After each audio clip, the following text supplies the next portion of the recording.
Is Tennessee quarterback Nico Iamaleava overrated, underrated, or properly rated in terms of SEC quarterbacks in 2025?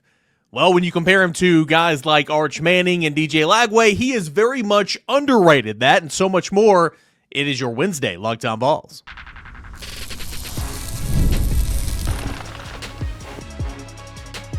You are Locked On Vols, your daily podcast on the Tennessee Volunteers.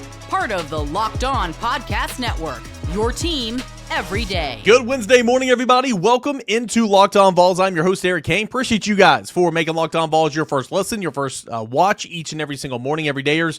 Couldn't do this show without you. We got a busy show coming up today, a fun show. Chris Phillips, the founder of SEC Unfiltered, is going to join me for the first two segments. We're going to talk a little bit of everything, quarterbacks in the SEC, Tennessee's offseason, coaches in the SEC, play the overrated, underrated card. He'll get his thoughts on Tennessee basketball, the outlook for the season, and of course, what I think he does best, and that's baseball. Get his thoughts on Tennessee baseball, the reigning national champions that'll get going with the new season on Friday. And then I'll wrap up the show. I'm going to show you guys, if you haven't seen them already, if you're watching on YouTube, you'll literally see them. But we're going to talk about the national championship rings that Tennessee baseball got in this weekend, and a couple of injury notes and some news heading into the season opening series against Hofstra coming up this weekend. That time of the year, a lot of baseball talk, but Tennessee basketball right in the middle of things right now. Had a game in Kentucky last night, of course, as we know, and Tennessee football, the conversation never stops. So without further ado, let's talk a little Tennessee football. Let's talk Nico Iamaleava, Tennessee's quarterback,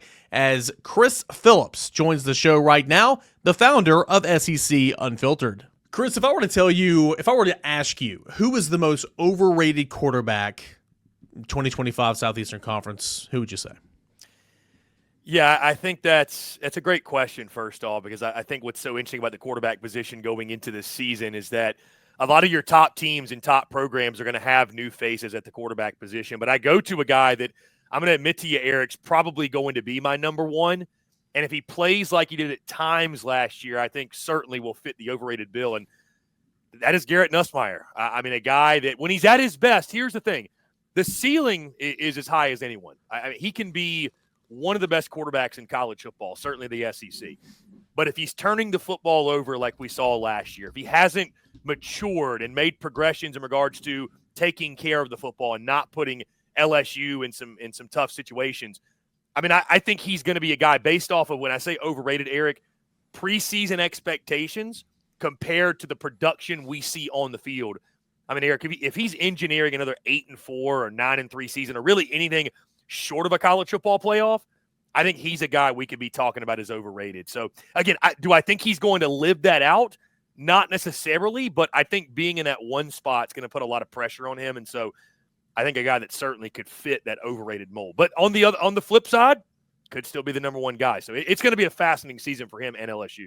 You know, what's funny, like, I'm glad you took that stance because, I mean, listeners of the show, viewers of the show know that I am not a Brian Kelly fan. I think he has done less with more than anybody in the country. I think he's got some character flaws in his past. I mean, you know, who doesn't? I recognize that. But I'm not an LSU guy. However, I am so high on Garrett Nussmeier, it's not even funny. So with you kind of having him on this end of the rope here in terms of overrated, I would have him as the most underrated quarterback in the SEC. And here's why. I hear you with the interceptions. He had 12 picks last year. Like, that's got to change and all that. But, I mean, dude threw for over 4,000 yards, 30 touchdowns or whatever, and nobody talks about him. It's all Arch this, Lenore Sellers this, Nico this, and we'll get to Nico, obviously, here in a moment. But it's all these quarterbacks, and nobody talks about Nussmeier. It's like, hello, I think he's probably the best one of the bunch. So, for that reason, he's got to work on those turnovers. I hear you. He's probably my most underrated quarterback, and he's number one on my board in the SEC. So it's interesting kind of the way you view things, and I think we both make some good points on kind of where he lies. Flip it over. Who would be the most underrated for you? Yeah, and I want to say, Eric, too, just following up on what you said, I'm going to have him, at least as of right now, my number one quarterback going into 2025. But I feel icky about it. That's the thing with me. I feel a little bit icky about it. Like, when the season ended, I was like, man, is Garrett Nussmeier really the best returning signal caller in the conference? I think there's other guys that could ascend and take that over. DJ Lagway, Lenore Sellers, Nico Iamaleava could. But I think right now it's Nuss. Underrated, a guy I feel like folks aren't talking about a lot, and I'm keeping very conservative expectations for this program and this team going into 2025, they should be better. Heck, they can't be much worse. I think John Mateer over at Oklahoma is a really good player, though. Like I think he should be able to change that offense. Obviously, they really, really struggled last year, with Jackson Arnold, some other things too. I mean, the offensive system as a whole had so many injuries, tons of injuries, right? They were as snake bitten as anybody. But you bring in Ben Arbuckle as offensive coordinator, you bring in John Mateer. I think his skill set fits really well. The dynamic dual threat quarterback. He's a guy I look at as underrated. I know we're talking Tennessee. We're obviously on Locked On Vols, but I got to go our guy Diego Pavia. I think he's still going to be underrated. I love Pavia's game, what he means to that program and that team in regards to a leader and just a spark plug for them. And we'll see how, if they can copy the success they had from a year ago, get back to a bowl game, what have you. But John Mateer is the guy for me that I think really jumps out that I think we could be talking about at season's end. Top half of the league quarterback. Maybe that means Oklahoma gets to 7 or 8 wins. Maybe it means more. But I'll tell you this, I'll throw one more name in there, Eric. I think Nico is going to be a little bit underrated going in the 2025 season. I think that, fair, unfair, and I think a lot of it is unfair. He's going to be ranked probably middle of the pack. And I still believe Nico Iamaleava can be a top 3 or 4 quarterback in the league.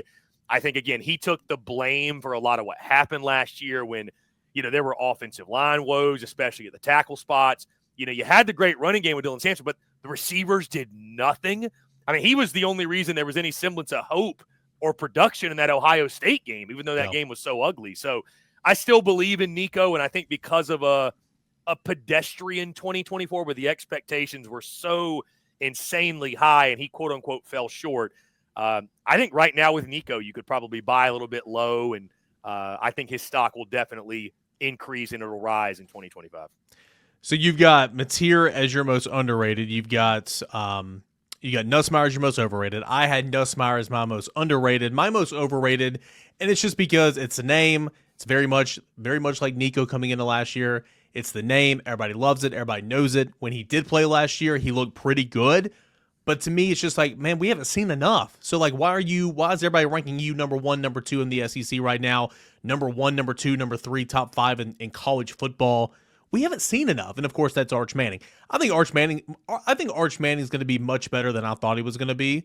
I think he's going to be a good quarterback. I think he's going to be a good player. I thought he was severely overrated in the recruiting cycles.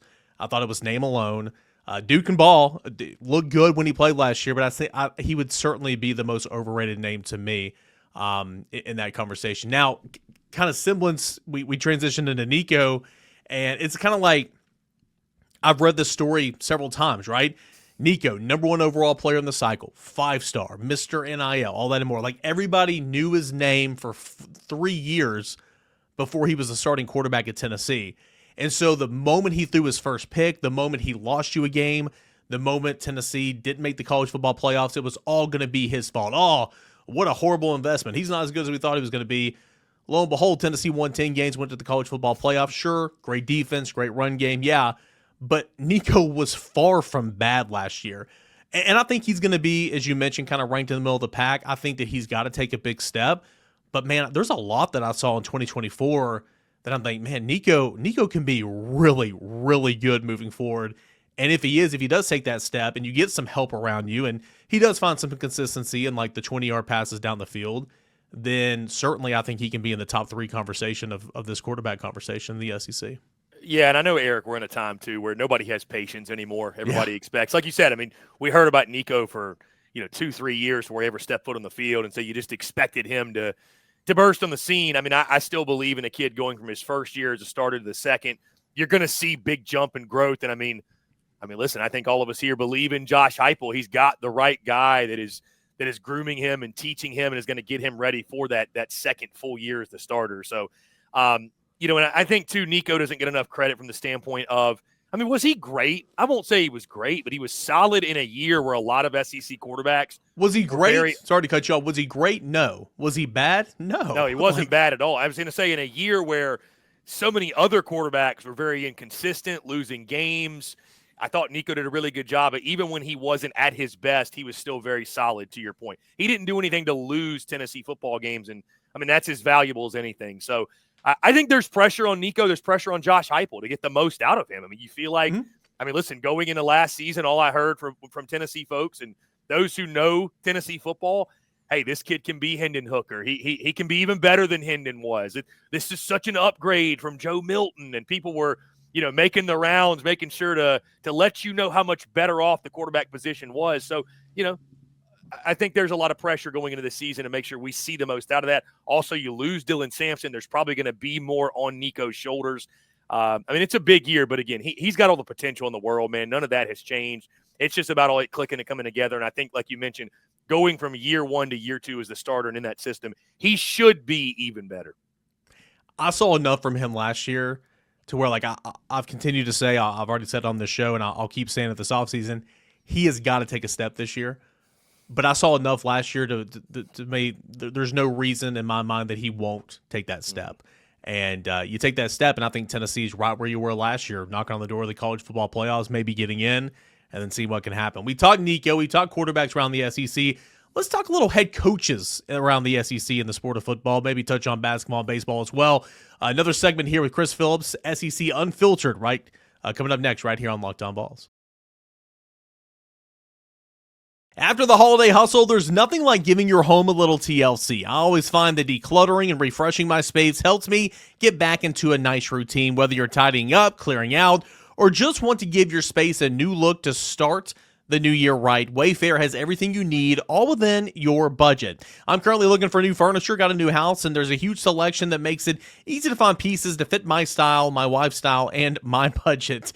My favorite part, the free and hassle-free delivery, even for the larger items. Wayfair's site was so easy to navigate. I found everything I needed to in no time. They offer so many different amenities. You can tackle your home goals here in the new year. Endless inspiration for all the spaces. Something for every single style, every single budget, like I mentioned. Plus, they can help you in a time crunch as well. They deliver free, fast, and hassle-free. Give your home the refresh that it needs with Wayfair. Head on over to Wayfair.com today. That's Wayfair, Wayfair, Wayfair.com. Wayfair, every style, every home. That is Wayfair. So we had Nico, 4, 5, 6-ish in terms of quarterback rankings in the Southeastern Conference. Where are you ranking Josh Heupel? And I say this, I did a show on this a couple weeks ago. I think I still have the graphic. My cohorts over at On3. This is actually Ari Wasserman. Yeah, he did a top 25 college football coaches. You've seen lists like this before, for 247, Rivals, other outlets and whatnot. This specifically, the one I have right here, has Josh Heupel number 10. We won't mention Deion Sanders at number 7. That is just such an embarrassment that he's even on this list at number 7. But point is, any list you see, Heupel somewhere around 10, 11, 9, kind of right there at top 10. Where would you have Josh Heupel in terms of SEC head coaches entering 2025? Yeah, Eric, and ironically enough, I did publish my own list a few weeks back, postseason head coach rankings, and I won't speak to the guys over at On3. They do a great job. There's definitely some lists I don't agree with, but to each their own. I had Josh Heupel 4th in the SEC, right behind your favorite, Brian Kelly. I gave Brian Kelly the nod at 3rd because he's been to an SEC championship game, and I still put value in that. He beat Nick Saban in year 1. Of course, Kirby at number 1. I had Steve Sarkisian at number 2. Again, Kelly 3, Heupel 4. And we could have an argument. I would not lose sleep over it if you wanted to put Heupel at 3. I think what Josh Heupel has done, I've talked to others about this as well. I don't know that he gets enough credit for what he inherited and where he's brought the program. Like, we're at a place right now where Tennessee fans are essentially losing it because you go to the playoffs and you lose in the first round. I understand the game was ugly. I get it. Granted, it was the eventual national champions. But this thing was a dumpster fire when he took over. I mean, lest we not forget the decade that Tennessee football went through and the roster he inherited, and again, what he's been able to do. And I know in the portal era, the time to turn a program around, it's shortened. You get 2 to 3 years, essentially max, especially at a big program. But still, I look at what he's done. The fact we're talking about Tennessee football and playoff in the same sentence, and you're not getting laughed out of the room, that's become the expectation now. I thought it was a big year a few years ago under Joe Milton when you won 8 games. Why was that a big deal? Because I think it set kind of the new floor for Tennessee that even in an off year, right, you're going to go 8-4 at least. You can win a 9th in a bowl game, which you did. So, I mean, I've got nothing but admiration for Josh Heupel. I don't know that people give enough credit to the job he's done in Knoxville. And certainly, listen, as we continue going into this year, next, taking the next step. That's what everybody wants to see. This is a very proud program, getting to a national championship, winning a national championship. At minimum, getting to the playoffs is going to be the expectation. I'd put Tennessee in that bucket of one of those SEC programs. They're going to expect that more often than not. But, when I was doing my rankings, Eric, to be transparent, I couldn't put Lane Kiffin after going, 9-3 with a roster that had no business doing so. Kalen DeBoer for me, I think he's a good head coach. He's just got a lot to prove in the SEC for me personally. And Josh Heupel just beat him. So for me, that was an easy decision. Again, we could argue at 3-4 with Kelly and Heupel, but I feel confident in saying he's at minimum, in my opinion, a top 4 head coach in the conference. Yeah, good point about the 2023 team where Tennessee, won 8 games in the regular season. And, the sky was falling here. This is ridiculous. Like, what are you doing? It's like, well, if that is what constitutes as a horrific season, then, yeah, based on where you've been, you take it. Now, on the flip side, and I say this a lot of times, and I get it, it's great to acknowledge where you were and how far you've come. Also, you don't want to be complacent. I don't think Tennessee's complacent, but you got to continue to climb. And, I just pulled that list there from Ari up, at On 3, and if I see Ari tomorrow, I'm going to give him crap about that Deion Sanders ranking. But everybody's kind of got different ones this time of the year, and you mentioned yourself, and it's always fun to kind of talk. I think and have DeBoer ahead of Heupel's crazy, to be honest. I know the guy's been to a national championship, but I saw him in his first year in the SEC, and there wasn't a whole lot there to inspire to me that he's one of the best coaches in this conference. He might end up being, but he's got a long way to go, and he's got a lot to prove. So that was one that really jumped out at me, too, from an SEC perspective. Yeah, no doubt. Quickly, as we say goodbye here, we're going to skip over basketball. Let's talk baseball, okay? The reigning national champions ready to get going this weekend against Hofstra. It's going to be a lot of annoying, a lot of blowouts early in the season. Tennessee does go to Houston coming up in a couple of weeks, have some good competition there. I think at the end of this month, first of the 28th through like the 2nd of March. So looking forward to that. SEC play begins mid-March. Florida Gators come to town. A lot of questions that we'll see if they get answered over the next couple of weeks. But Tony Vitello, Frank Anderson, Ross Kivitz, Josh Elander, all them ready to put out this new look Tennessee team that's got Andrew Fisher. It's got Liam Doyle as a Friday night starter. It's got Dean Curley coming back. A lot of talent as always, and no reason that Tennessee shouldn't. The expectation shouldn't be to. I was always very cautious to say the expectation. You should never say it's to get to Omaha, but like you're to a point now to where you've been 3 of the last 4 years. That is the expectation. It's to get back to be one of the final 8 teams and get to the college baseball World Series. Yeah, I would agree with you, Eric. I think Omaha or bust is essentially the mindset every single year. And I think certainly you have to keep realistic expectations that you're not going to get there every year, but that should be the expectation. I think with what Tony Vitello has built, the talent he's bringing on a year-out, year-out basis. I've said many times that if I were starting a college baseball program today, Eric, there's not a guy I'd rather have than Tony Vitello. I think from the standpoint of the way he relates to today's athletes, the way he operates in the transfer portal, we've seen the on-field success. We just talked about Josh Heupel and the success he's had and what he inherited. And I say this with all due respect, but every time I drive by Lindsey Nelson Stadium, I'm mind blown at what Tony Vitello was able to take and what he's been able to turn it into. There was never a reason why Tennessee couldn't be a solid baseball program in the SEC. But, they're a top 5 program right now. They just won the national championship. They are one of the premier programs in college baseball, and I don't know if any of us, expected to say that when he took the job originally. So, I think this year's team loaded with talent. My big question is this, Eric, and you and I have talked on air, on record, about how big the non-conference will be in establishing roles. A lot of teams across the SEC like that, especially with transfer portal movement and new guys on the roster. But for me, my big question for Tennessee is you've got talent. How do you replace guys like Christian Moore, Blake Burke, Drew Beam? That these guys weren't just good players. They were the heart and soul of the program. Mm-hmm. And so Hunter Inslee might be that guy. Dreiling might be that guy. Marcus Phillips might be that guy. Liam Doyle, who knows? There will be new heroes, I'm sure, emerge. But when you lose guys like that, I don't think it can be overstated just how big of a deal they were. Who's going to be that guy that in the middle of an at-bat looks over to the dugout and says, let's fight, like Christian Moore did? Who's that guy? Who's going to be that guy, Blake Burke, in the clutch, the check swing happens. It's not a swing. He takes advantage, gets the big hit. Like, who's going to be that guy in those big moments? And again, new heroes I know will emerge, but that's the big question I have. But I fully expect Tennessee to be right there in the middle of the fight. I think they're going to be at least a probably 18 or 19 win SEC team. We'll see. The league is loaded. And I think they're going to be right there in the fight again, trying to punch their ticket to Omaha. So, yeah, it's a good time to be a Vol, especially on the diamond right now. And Tony Vitello, one of the best in the business, man. Love watching them and excited to see what it looks like this year because a lot of pressure trying to go back and do it all over again. You were on campus a couple weeks ago covering, I think it was Tennessee, Kentucky when it was in Knoxville, and you drove by the stadium. You texted me and you were like, they going to play baseball here? Like it's still war very zone. much. It was a war zone. Yeah, it's still very much ongoing. It's going to be like that way all year long. With winning comes progress.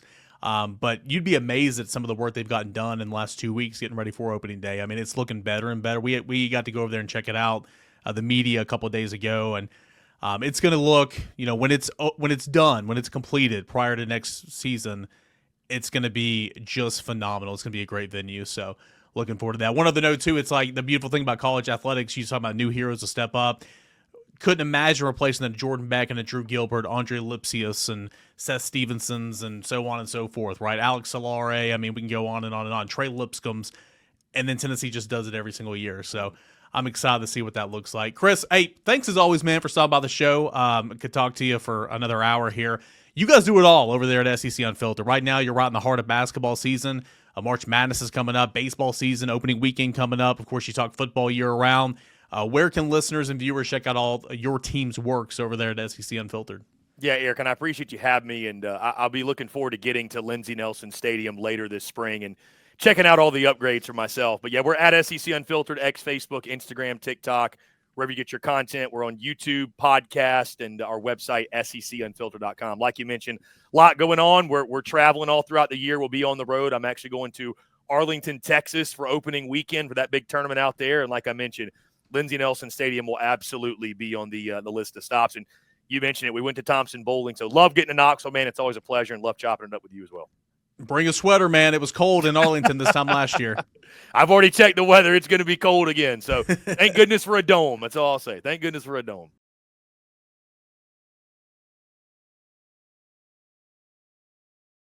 Really appreciate Chris Phillips for stopping by the show and giving us his thoughts and kind of what he's been working on throughout the football offseason. He's doing basketball right now, and he's about to get really, really busy with baseball as well. Great stuff from Chris Phillips at SEC Unfiltered. I encourage you guys to go and follow all of his work and his team's work. All right, so a couple of news, and I do want to show some pictures here if you're watching on YouTube.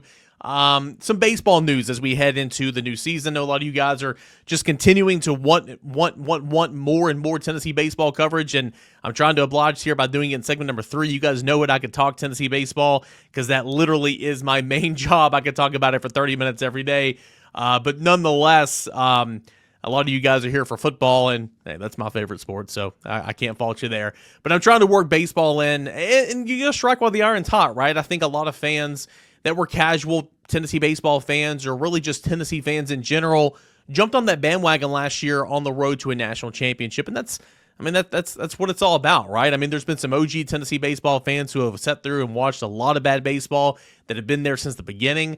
There's been Tennessee baseball fans that jumped on board when Tony Vitello started to turn things around, and then there are some new Tennessee baseball fans. But hey, you win a national championship, people want to know about your product, and the page views have started to reflect that over on the website. So obviously going to talk to Tennessee baseball more on this podcast as the season goes along. Before we get going into some of the news that Tony Vitello discussed with the media on Tuesday, if you're watching on YouTube, I'm going to flash some pictures up here. If you're listening, I put a story out there. It's free. You can check it out, volquest.com. I tweeted out the link yesterday, and you can see these pictures that I'm talking about. But Tennessee baseball unveiled their national championship rings. Just gorgeous stuff. If you're watching, these pictures are courtesy of Tennessee Athletics. You've got on the front, you've got the championship trophy with the Vols scribe across the center there.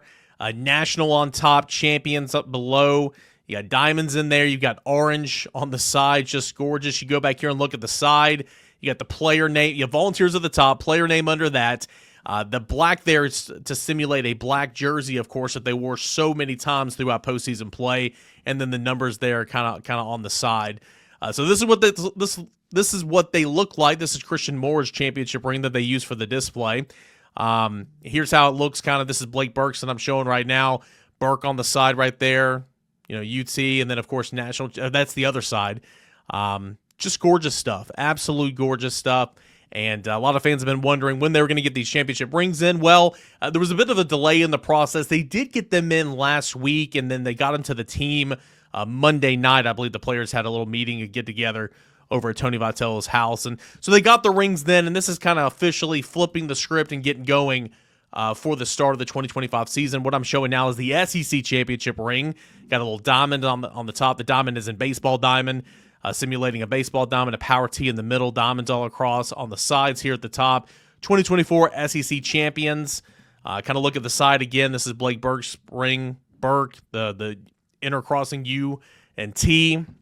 And then here's what these guys look like side by side. National championship ring on the left and the SEC championship ring on the right. So, again, these images courtesy of Tennessee Athletics. I wanted to show them here on Locked On Vols because I think they look sweet. I think they look great. And Tennessee Athletics went ahead and unveiled that. Again, they're trying to flip the script, right? They're trying to get everything done. I mean, they'll be, I think at some point on Friday before the game, the season opener, they're going to take the little tarp off the wall back there and have the national championship, banner on the outfield wall there in left field. So I think that might be about it because at some point this team right now is ready to say, hey, we're ready to start our new journey. We're ready to put our imprint on Tennessee baseball history, and that's what Tony Vitello wants, and certainly some veterans like Hunter Ensley, Cannon Peebles, Andrew Fisher, so on and so forth. But yeah, just kind of tying up loose ends, and this championship will forever live in history. I mean, I'm excited to see a lot of these guys come back throughout the year and kind of celebrate with Tennessee fans and celebrate on social media and stuff. It's going to be a whole lot of fun. If you're listening right now, I do want to make mention, I do the Porch Podcast. It drops every Thursday at VolQuest.com, Apple Podcasts, YouTube, and all that as well. It's a Tennessee-only baseball podcast, courtesy of our friends over at Spivey King and Spivey LLP. My host this year, Luke Lipsius, will still be in from time to time, but he's smarter than you and I. He works on like private jets, and he makes a whole lot of money, so he's kind of busy this week. I do have Xander Seacrest and Charlie Taylor, who are going to be in the rotation this year. So Xander kicks off the Porch. That comes out tomorrow at VolQuest.com to get ready for the new season. So if you like all this baseball talk, I encourage you to listen every single week to the Porch Podcast, me and or Xander Seacrest, along with Charlie Taylor as well. So some news outside of the rings dropping. Tony Vitello did meet with the media on Tuesday morning and had a lot of things to say. Most notably, first question that was asked in the press conference was any update on slugger Alberto Ozuna in terms of his eligibility. A quick refresher if you don't know who that is or just need a quick refresher regardless. He is a power-hitting designated hitter from the right side. Has a little bit of first base as well. Played for North Carolina the last 3 years. Tennessee actually played against him and the Tar Heels in the College World Series last year.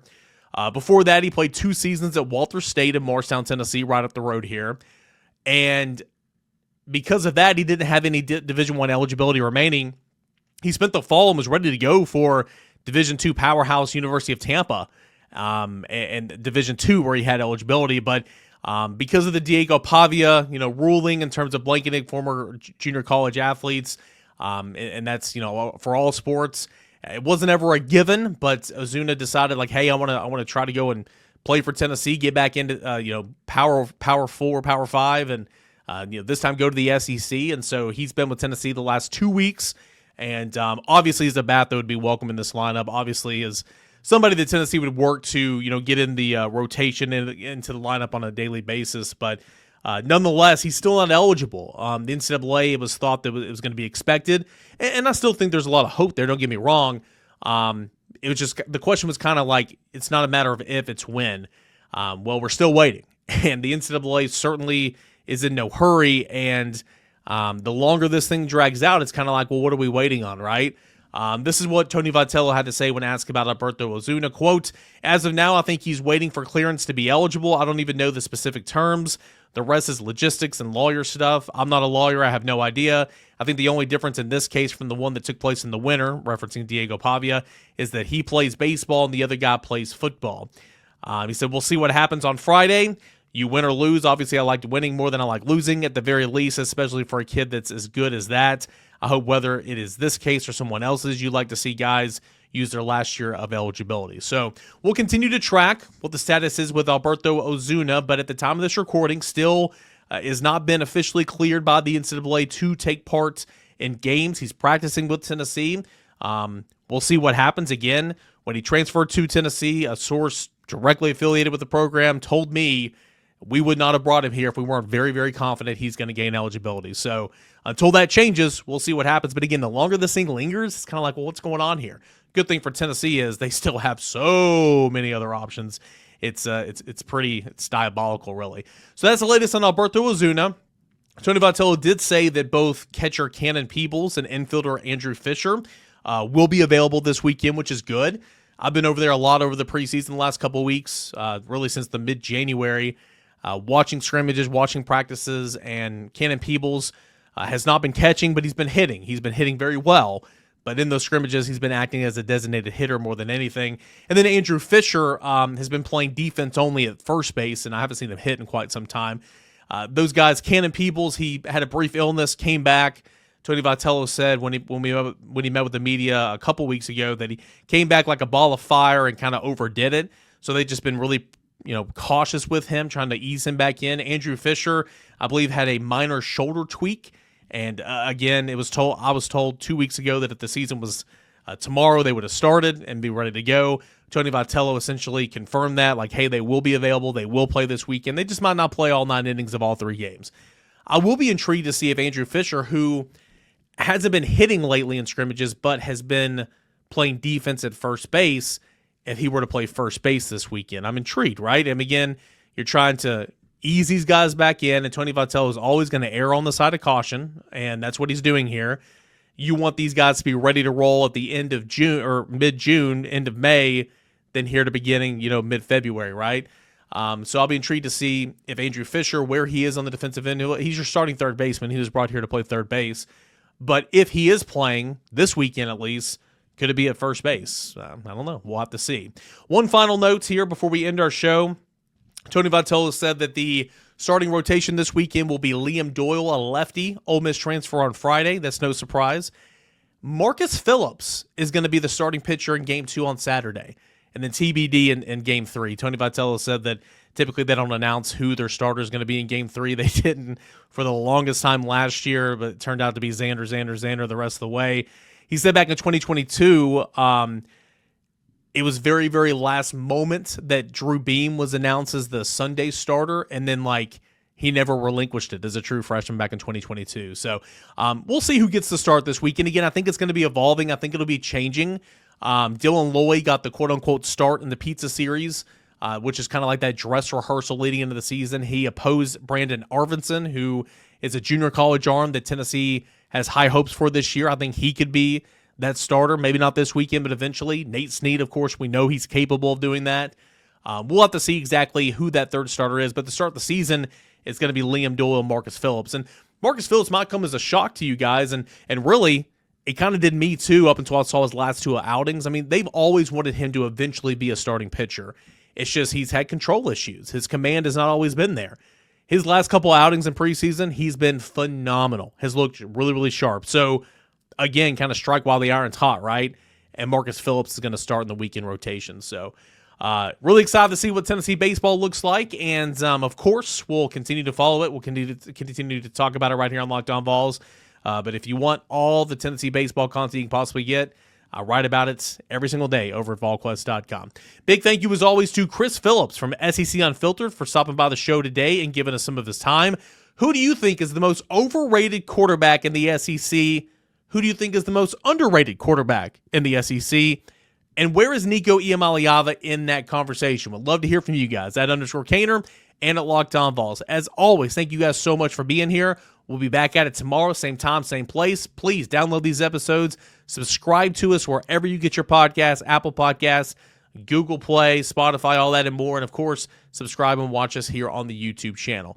Appreciate you guys. You everydayers, couldn't do it without you. Same time, same place. We'll do it again tomorrow. This is Locked On Vols.